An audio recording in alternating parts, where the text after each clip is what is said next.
నమస్తే, welcome to super fast news. నేను మహేశ్వరి. నేను అనుశ్రీ. వైఎస్ఆర్సీపీ అధినేత వైఎస్ జగన్ ను ఆక్వా రైతులు కలిశారు. ఆక్వా ఫీడ్ ధరల పెంపు, కూటమి ప్రభుత్వం వ్యవహరిస్తున్న తీరును వివరించారు. తీవ్రంగా నష్టపోతున్నామంటూ వైఎస్ జగన్ వద్ద గోడు చెప్పుకున్నారు. సిండికేట్ గా ఏర్పడి ఆక్వా ఫీడ్ ను పెంచేస్తున్నారని వాపోయారు ఆక్వా రైతులు. వారి బాధలు తెలుసుకున్న వైఎస్ జగన్ అండగా ఉంటామని భరోసానిచ్చారు.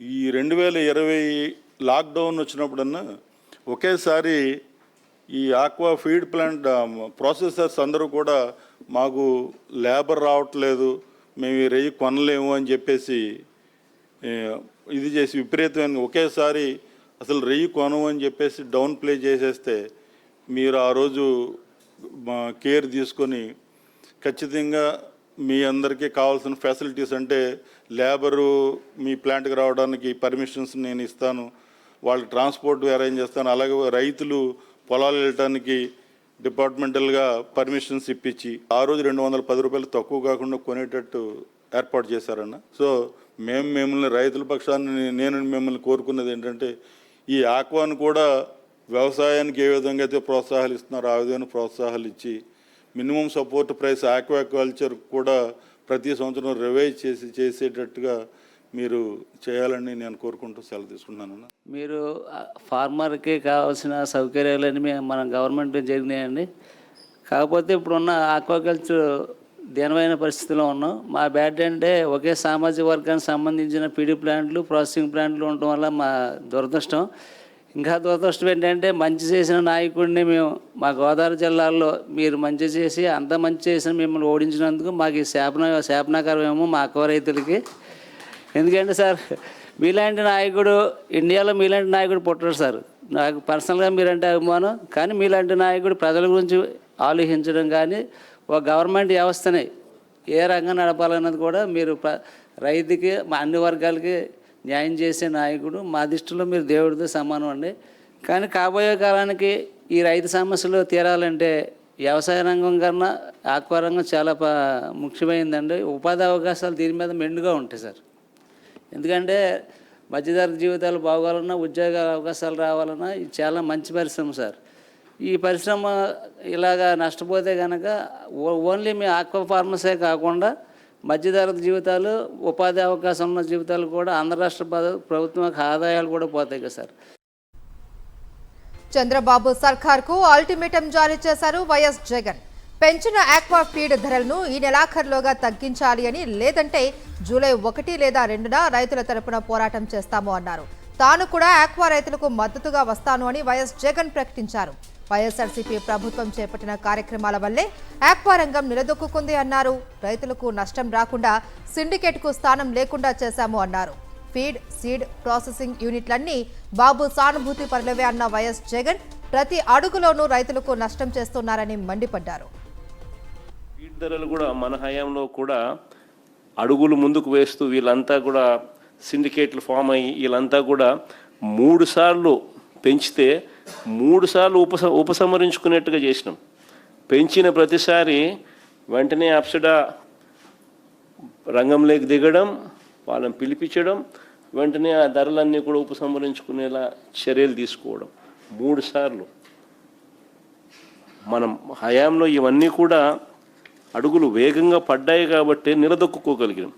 చంద్రబాబు నాయుడు గారి హయాంలో 2018-19లో 14,000 కోట్ల విలువైన 2,61,000 టన్నుల ఆక్వా ఎగుమతులు జరిగితే 2022-23లో ఏకంగా 20,000 కోట్ల విలువైన 3,28,000 టన్నుల ఎగుమతులు మన హయాంలో జరిగాయి. అంటే ఒక ప్రభుత్వం చిత్తశుద్ధితో చెయ్యాలి అని అనుకుంటే ఏ రకంగా చేయగలుగుతాము అని చెప్పి ఇవన్నీ కూడా నిదర్శనాలు. రూపాయలు ఏదైతే పెంచినారో, ఇప్పుడు 10 రూపాయలు 12 రూపాయలు ఏదైతే రేట్లు పెంచినారో ఆ పెంచింది తగ్గిస్తారేమో అని ఆశిద్దాం. ఆ పెంచింది తగ్గించే దానికోసం టైం ఇచ్చినట్టు ఉంటుంది. జూలై 1వ తారీఖు దాకా టైం ఇచ్చినట్టు ఉంటుంది. ఒకవేళ జూలై 1 దాకా కూడా తగ్గించని పరిస్థితి కనిపిస్తే జూలై 1వ తారీఖు ఇద్దరు విషయం మనం ప్రోగ్రామ్ ఏదైనా పెట్టండి, ప్లాన్ చేయండి. గట్టిగా అందరము మనం పడతా ఉన్న బాధలు, మనం పడతా ఉన్న అగసాట్లు అన్నీ కూడా రాష్ట్రం మొత్తం చూసేట్టుగా, దేశం మొత్తం చూసేట్టుగా కూడా ఒక మంచి గొప్ప కార్యక్రమం కూడా చేద్దాం. చేసి రైతుల తరపున తోడుగా నిలబడే కార్యక్రమాన్ని కూడా ప్లాన్ చేద్దాం. మాజీ ముఖ్యమంత్రి వైఎస్ఆర్సీపీ అధ్యక్షుడు వైఎస్ జగన్ను తాడేపల్లిలో రాజమండ్రి కల్తీ పాల బాధితులు కలిశారు. గత ఫిబ్రవరిలో కల్తీ పాలు తాగి తమ పిల్లల అనారోగ్యానికి గురైన విషయాన్ని వైఎస్ జగన్కు వివరించారు. ప్రభుత్వం నుండి ఎలాంటి సాయం అందలేదని ఆవేదన వ్యక్తం చేశారు. పిల్లల ఫోటోలను వైఎస్ జగన్కు చూపించారు. ఘటన జరిగిన మొదటి 3 రోజులు హడావుడి చేసి ఆపై పట్టించుకోవటం లేదని వైఎస్ జగన్ ముందు గోడు వెళ్లబోసుకున్నారు. బాధిత పిల్లల తల్లిదండ్రులు చెప్పిన విషయాలు విన్న జగన్ బాధితులకు అండగా ఉంటామన్నారు.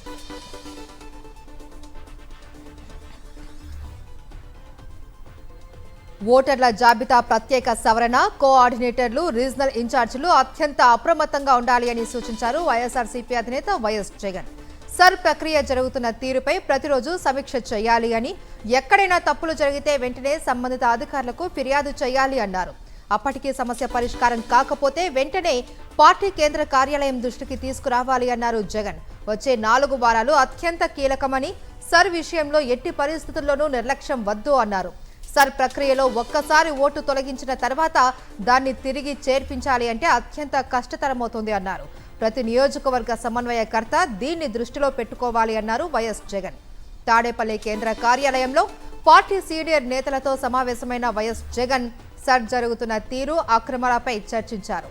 రాష్ట్రంలో అధికారంలో ఉన్న చంద్రబాబు తన అధికార దుర్వినియోగంతో ఏదో రకంగా వైఎస్ఆర్సీపీకి చెందిన ఓట్లను తొలగించేందుకు ప్రయత్నాలు చేస్తూ ఉన్నారని, బూత్కు కనీసంగా 50 ఓట్లు తొలగించాలి అని చూస్తూ ఉన్నారని మండిపడ్డారు.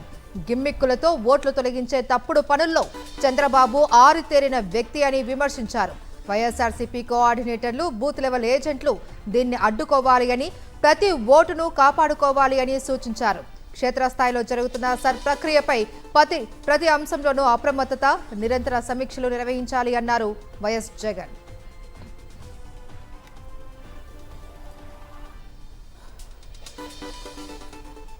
స్పెషల్ ఇంటెన్సివ్ రివిజన్ డేటా అంతా టీడీపీ చేతిలోకి వెళ్లడంపై వైఎస్ఆర్సీపీ వైఎస్ఆర్ జిల్లా అధ్యక్షుడు పి రవీంద్రనాథ్ రెడ్డి, మాజీ డిప్యూటీ సీఎం అంజద్ భాషా, ఎమ్మెల్సీ రామచంద్రారెడ్డిలు మండిపడ్డారు. కలర్ ఓటర్ల జాబితా టీడీపీ యాప్లోకి ఎలా వెళ్లిందని ప్రశ్నించారు. ఇదే అంశంపై రవీంద్రనాథ్ రెడ్డి జిల్లా కలెక్టర్ చెరుకూరి శ్రీధర్ని కలిసి ఫిర్యాదు చేశారు. రాష్ట్ర వ్యాప్తంగా జరుగుతున్న సర్లో అవకతవకలకు పాల్పడేందుకు టీడీపీ కుట్ర పన్నుతోందన్నారు. అధికారాన్ని అడ్డుపెట్టుకుని ఎన్నికల కమిషన్ వద్ద ఉండాల్సిన డేటాను కూడా తమ పార్టీ యాప్లలోకి ఎక్కించేస్తున్నారని ఆయన ఆరోపించారు. వైఎస్ఆర్సీపీ సానుభూతి పరుల ఓట్లను తొలగించేందుకే టీడీపీ కుట్రలు పన్నుతోందన్నారు. ప్రజాస్వామ్యంలో ఓటు హక్కు అత్యంత శక్తివంతమైంది అన్నారు మాజీ ఎమ్మెల్యే రాచమల్లు శివప్రసాద్ రెడ్డి. ఐటీడీపీ, వైఎస్ఆర్సీపీ సానుభూతి పరుల ఓట్లను తొలగిస్తూ ఉన్నారని మండిపడ్డారు. వైఎస్ఆర్సీపీ కార్యకర్తలు ఇంటింటికి సర్వే చేయవలసిన అవసరం ఉంది అన్నారు. అధికారులు కూడా టీడీపీ నేతలకు, కార్యకర్తలకు కొమ్ము కాస్తున్నారని మండిపడ్డారు రాచమల్లు. అత్యంత మనకు అవసరమైన దశ వైఎస్ఆర్ కాంగ్రెస్ పార్టీ శ్రేణులారా. ఎందుకంటే ప్రజాస్వామ్యంలో అత్యంత విలువైంది, అత్యంత శక్తివంతమైంది ఓటు. ప్రజాస్వామ్యంలో ఏ దేశంలో అత్యంత శక్తివంతమైంది ఓటే. మన ఓటును మనం సంరక్షించుకోవాల్సిన బాధ్యత వచ్చింది. ఇంకా విచిత్రంగా చెప్పాలంటే మొన్నటి వరకు, ఒక 2 సంవత్సరాల కిందటి వరకు ఓటరు పాలకుని నిర్ణయిస్తానాడు.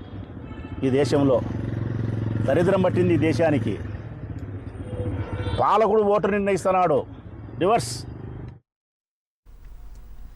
రేవంత్ పాలనలో స్కీములు లేవు, అన్ని స్కామ్లే అన్నారు హరీష్ రావు. కాంగ్రెస్ పాలనలో విధ్వంసం జరుగుతోందని, దీన్ని చక్కబెట్టేందుకు చాలా సమయం పడుతోందన్నారు. రేవంత్ మాట అధికారులు కూడా వినే పరిస్థితుల్లో లేరంటూ వ్యాఖ్యలు చేశారు. కరీంనగర్ జిల్లా మానకొండూరులో బీఆర్ఎస్ కార్యకర్తల సమావేశంలో పాల్గొన్నారు హరీష్ రావు. ఈ రేవంత్ రెడ్డికి వడ్లు కొనే మొహం లేదు కానీ బీఆర్ఎస్ ను మొలకెత్తనియా అని మాట్లాడుతుండు.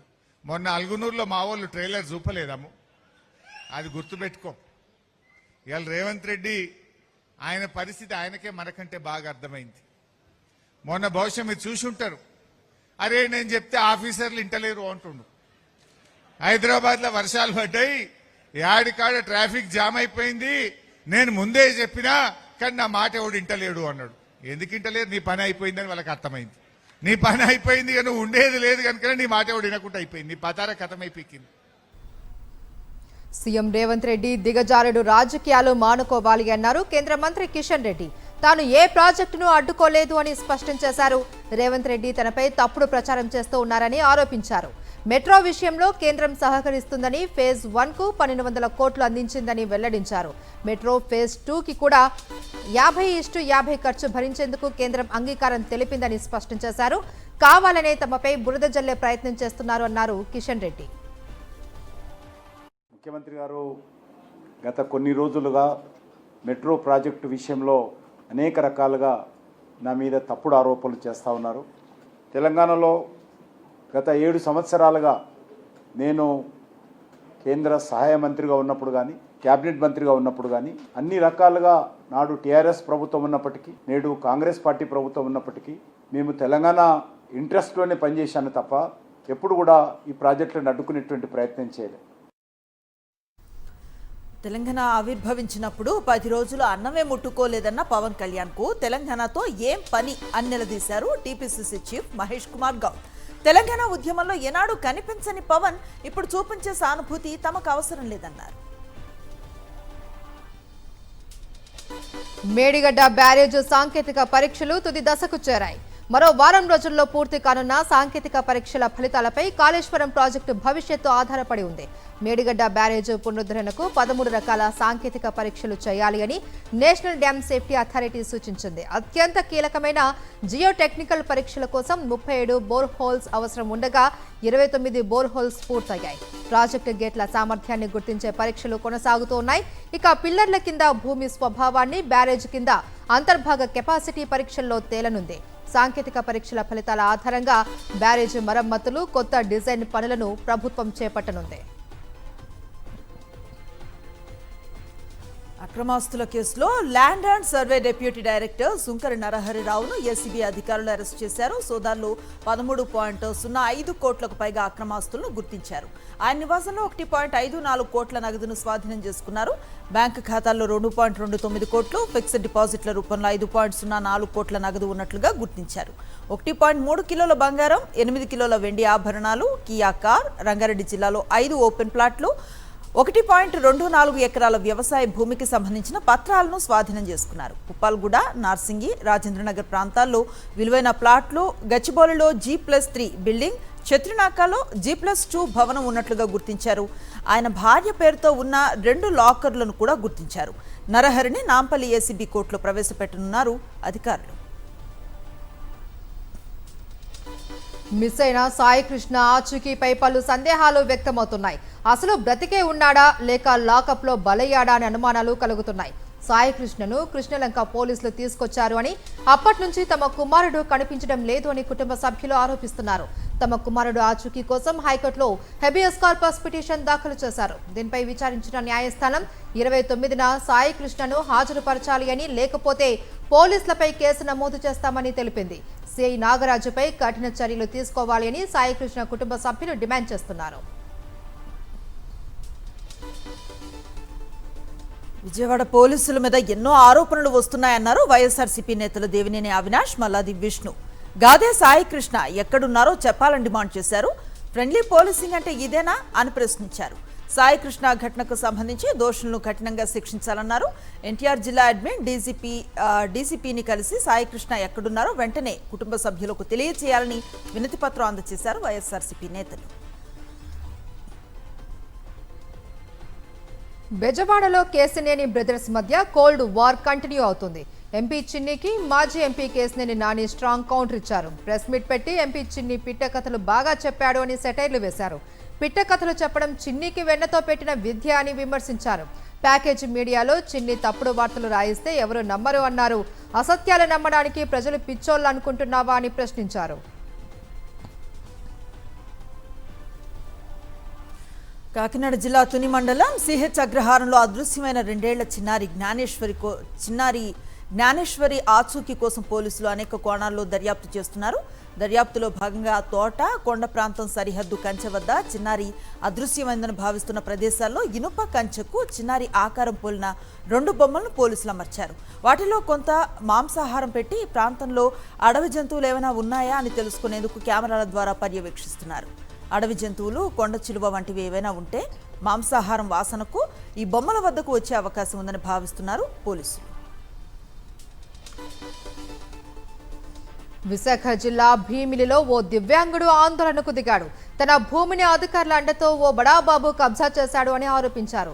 నగరపాలెంలోని తన భూమిలో 40 సెంట్లను ఆక్రమించుకున్నాడు అని దివ్యాంగుడు అప్పలరాజు ఆరోపించారు. అధికారులతో కుమ్మక్కై ఆన్లైన్ చేయించుకొని ఇప్పుడు ఆ స్థలాన్ని అమ్మకానికి పెట్టారు అన్నారు. స్థానిక సిపిఎం నేతలతో కలిసి తనకు న్యాయం చేయాలి అని ఆర్డీఓకు వినతిపత్రం అందజేశారు.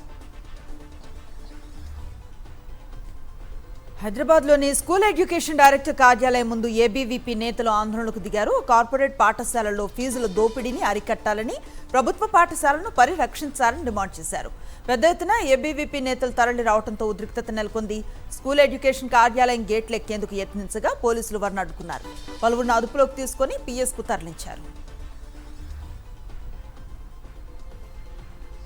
యాదాద్రి భువనగిరి జిల్లా కొయ్యలగూడెం ఫామ్ హౌస్ కేసులో కీలక విషయం వెలుగులోకి వచ్చింది. గ్రామ పంచాయతీ నుంచి ఇంటి నిర్మాణం పేరుతో అనుమతులు తీసుకున్నట్లు తేలింది. హెచ్ఎండిఏ అనుమతి కూడా తీసుకోకుండా అక్రమంగా ఫామ్ హౌస్ నిర్మాణం చేపట్టినట్లు గుర్తించారు. కమర్షియల్ గా వినియోగిస్తూ జీఎస్టీ సైతం కట్టలేదు అని విచారణలో తేలింది.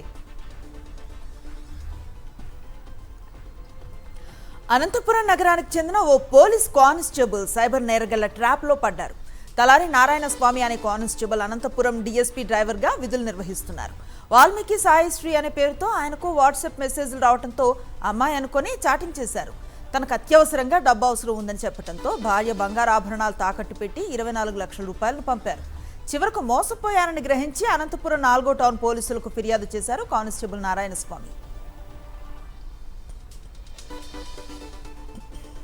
పార్వతీపురం మన్యం జిల్లా వాటుకోసు గ్రామంలో హృదయ విదారక ఘటన జరిగింది.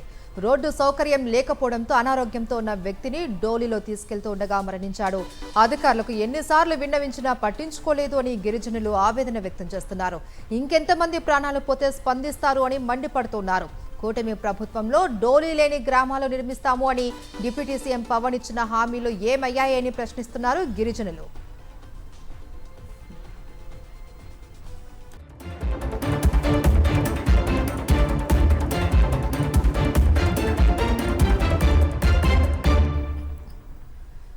జాతీయ వార్తలు చూద్దాం. నీట్ యూజీ 2026 రీ ఎగ్జామ్ నేపథ్యంలో కేంద్రం అలర్ట్ అయింది. పేపర్ లీక్లను అరికట్టడంలో భాగంగా టెలిగ్రామ్ యాప్పై కఠిన ఆంక్షలను విధించింది. జూన్ 22 వరకు దేశంలో టెలిగ్రామ్ యాక్సెస్ను నిషేధించింది కేంద్ర ప్రభుత్వం. జూన్ 30 వరకు యాప్లో మెసేజ్ ఎడిటింగ్ ఫీచర్ను డిజేబుల్ చేసింది. పేపర్ లీక్స్ కోసం చీటింగ్ రాకెట్స్ టెలిగ్రామ్ యాప్ను అధికంగా ఉపయోగిస్తున్నట్లుగా దర్యాప్తులో వెల్లడైంది. ఈ క్రమంలోనే కేంద్రం ముందస్తు చర్యలను చేపట్టింది.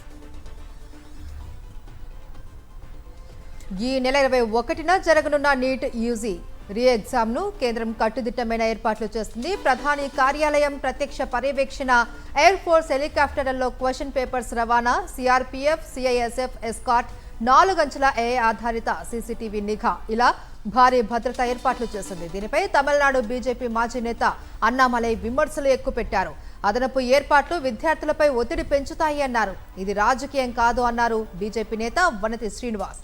పరీక్షా పత్రం లీక్ అయితే జవాబుదారీతనం, కఠిన చర్యలు డిమాండ్ చేస్తారు అని, ప్రభుత్వం చర్యలు తీసుకుంటే మాత్రం హడావుడి అంటూ అపహాస్యం చేస్తారంటూ ఎదురు దాడి చేశారు.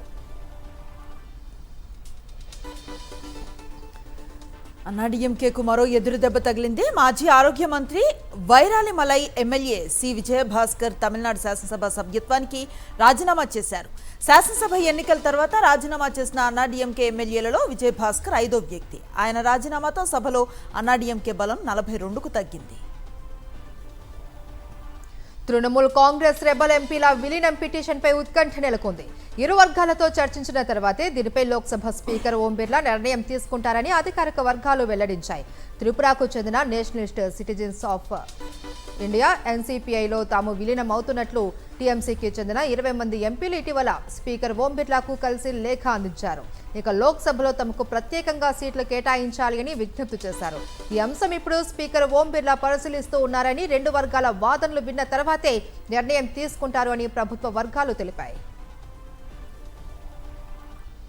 తమిళనాడు ముఖ్యమంత్రి విజయ్ రైతులకు గుడ్ న్యూస్ చెప్పారు. వ్యవసాయ రుణాలను మాఫీ చేస్తున్నట్లుగా ప్రకటించారు. సహకార రంగంలో 75,000 రూపాయల వరకు రైతు రుణాలను మాఫీ చేస్తూ విజయ్ సర్కార్ నిర్ణయం తీసుకుంది. 75,000 కంటే ఎక్కువ రుణాలు ఉన్న రైతులకు ఒక్కొక్కరికి 35,000 చొప్పున మాఫీ చేయనున్నట్లుగా తెలిపింది. దీంతో దాదాపు 15 లక్షల మంది అన్నదాతలకు ప్రయోజనం చేకూరనుంది. ఈ రుణమాఫీతో తమిళనాడు ప్రభుత్వ ఖజానాపై 5,932 కోట్ల రూపాయల మేర అదనపు భారం పడనుంది. మహారాష్ట్ర రాజకీయాల్లో మరో బిగ్ ట్విస్ట్ కు రంగం సిద్ధమైంది. ఉద్ధవ్ ఠాక్రే నేతృత్వంలోని శివసేన, యూబీటీకి చెందిన 7 ఎంపీలు, 14 మంది ఎమ్మెల్యేలు షిండే సేనలో చేరుతూ ఉన్నారన్న వార్తలు జోరందుకున్నాయి. వర్షాకాల సమావేశాలకు ముందే లోక్సభ ఎంపీలు షిండే సేనలో చేరుతున్నట్లు పెద్ద ఎత్తున ప్రచారం జరుగుతుంది. అయితే ఇప్పటికే సంప్రదింపులు పూర్తయినట్టు సేన వర్గాలు చెబుతున్నాయి. కేంద్ర మంత్రి, శివసేన ఎంపీ ప్రతాప్ జాదవ్తో యూబీటీ ఎంపీ సంజయ్ దేశ్ముఖ్ భేటీ ఈ వార్తలకు బలం చేకూరుస్తుంది. దగ్గు మందులపై కేంద్రం కీలక నిర్ణయం తీసుకుంది. ఇకపై కాఫ్ సిరప్ కొనాలంటే డాక్టర్ చీటీ తప్పనిసరి చేసింది. ప్రిస్క్రిప్షన్ ఉంటేనే దగ్గు మందు సహా ఏ సిరప్ అయినా విక్రయించాలని ఆదేశిస్తూ కేంద్ర ఆరోగ్య శాఖ నోటిఫికేషన్ విడుదల చేసింది. ఈ మేరకు 1945 ఔషధాల చట్టంలో మార్పులు చేసింది. సిరప్స్ ను షెడ్యూల్ కే నుంచి తొలగించింది. డ్రగ్స్ టెక్నికల్ అడ్వైజరీ బోర్డులో సంప్రదించిన తర్వాతే ఈ నిర్ణయం తీసుకున్నట్లుగా తెలిపింది. ఉత్తరాఖండ్లోని ముస్సోరీలో దారుణ ఘటన వెలుగులోకి వచ్చింది. ఓ హోమ్ స్టేలో విశాఖపట్నంకు చెందిన ఐటీ ఉద్యోగిని అనుమానాస్పద స్థితిలో మృతి చెందింది. మృతురాలిని పి రాధా గాయత్రిగా గుర్తించారు. ప్రస్తుతం ఆమె గురుగ్రామ్లోని ఓ ఐటీ సంస్థలో పనిచేస్తూ ఢిల్లీలోని కిద్వాయి నగర్ ఈస్ట్లో నివసిస్తున్నారు. ఆమె తన భర్త సౌమ్య శ్రీచరణ్తో కలిసి విహారయాత్రకు వెళ్లారు. ఆయన కూడా పూణేలో ఐటీ కంపెనీలో పనిచేస్తున్నారు. మృతదేహాన్ని పోస్టుమార్టం కోసం డెహ్రాడూన్లోని ఆసుపత్రికి తరలించారు.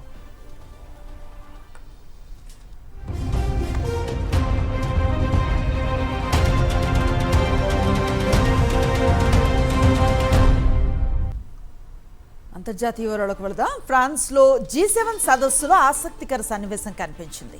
అమెరికా అధ్యక్షుడు ట్రంప్, మోదీ షేక్ హ్యాండ్ ఇచ్చుకున్నారు. ఈ సందర్భంగా ప్రధాని మోదీ భుజం తట్టారు ట్రంప్. ఇద్దరు కాసేపు ముచ్చటించుకున్నారు. దాదాపు 16 నెలల తర్వాత ట్రంప్ను కలిశారు ప్రధాని మోదీ. రేపు సాయంత్రం 6:15 ట్రంప్, మోదీ కీలక భేటీ జరగనుంది. ఈ సమావేశంపై అందరిలోనూ ఆసక్తి నెలకొంది.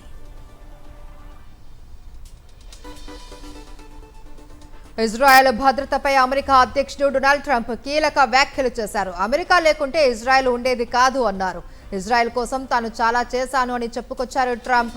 లెబనాన్ విషయంలో ఇజ్రాయెల్ వ్యవహరిస్తున్న తీరుపై ఆయన అసంతృప్తి వ్యక్తం చేశారు. అమెరికా ఇరాన్ శాంతి ఒప్పందం తుది దశకు చేరిన నేపథ్యంలో కీలక పరిణామం చోటు చేసుకుంది.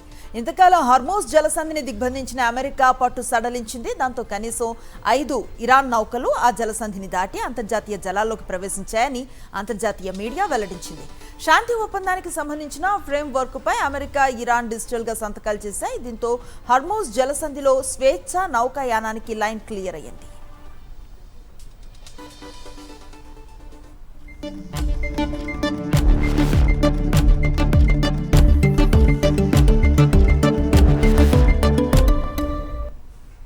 Coming to business updates. ఉదయం లాభాలతో ప్రారంభమైన దేశీయ స్టాక్ మార్కెట్స్ ట్రేడింగ్ క్లోజ్ అయ్యే సమయానికి లాభాల్లోనే ముగిశాయి. సెన్సెక్స్ 544.15 పాయింట్ల లాభంతో, నిఫ్టీ 135.25 పాయింట్ల లాభంతో ముగిశాయి. Xpro India limited, Bharat gears limited, Aartech Solonics limited, Rashi peripherals limited, Tarsons products limited కంపెనీలు టాప్ గైనర్స్ జాబితాలో చేరాయి. ఇక Motisons jewellers limited, general insurance corporation of India, commercial syn bags limited, Rain industries limited, network people services technologies limited వంటివి నష్టాల జాబితాలోకి చేరాయి.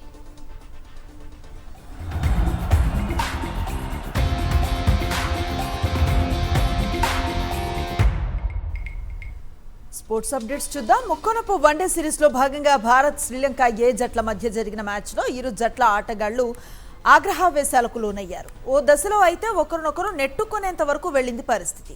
సూపర్ ఓవర్లో శ్రీలంక 7 పరుగుల తేడాతో విజయం సాధించిన తర్వాత జట్టు సంబరాలు చేసుకుంది. ఓటమి బాధలో ఉన్న వైభవ్ను ఉద్దేశించి లంక ఆటగాడు హలంబాగే ఏదో అనటంతో వైభవ్ అతని మీదకు దూసుకు వెళ్ళగా అతను మీదకు వచ్చాడు. సహచర ఆటగాళ్లు వారిని వెనక్కి లాగారు. ఇవి సూపర్ ఫాస్ట్ న్యూస్ డీటెయిల్స్. మరిన్ని అప్డేట్స్ కోసం ఛానల్ ను సబ్స్క్రైబ్ చేయండి. నోటిఫికేషన్స్ కోసం బెల్ ఐకాన్ పై క్లిక్ చేయండి.